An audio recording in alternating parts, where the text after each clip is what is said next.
Roman সংখ্যায় M C C C X X X I I I equals to কত? রোমান সংখ্যার ক্ষেত্রে 1কে প্রকাশ করা হয় আই দ্বারা, 5কে প্রকাশ করা হয় ভি দ্বারা, 10কে প্রকাশ করা হয় এক্স দ্বারা, 50কে প্রকাশ করা হয় এল দ্বারা, 100কে প্রকাশ করা হয় সি দ্বারা, 500কে প্রকাশ করা হয় ডি দ্বারা, 1000কে প্রকাশ করা হয় এম দ্বারা।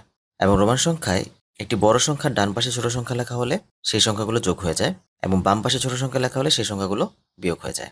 তো এখানে আমরা মানগুলো বসালে পাবো এম মানে হচ্ছে 1000, সি মানে হচ্ছে 100, 100, 100, এক্স মানে হচ্ছে 10, 10, 10, আই মানে হচ্ছে 1, 1, 1।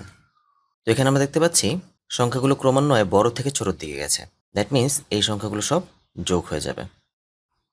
তো এখানে আমরা যোগ করলে পাবো 1000, 100, 200, 300, 10, 20, 30, 31, 32, 33। দ্যাট মিন্স 1333, অর্থাৎ কারেক্ট অ্যান্সার হচ্ছে খ।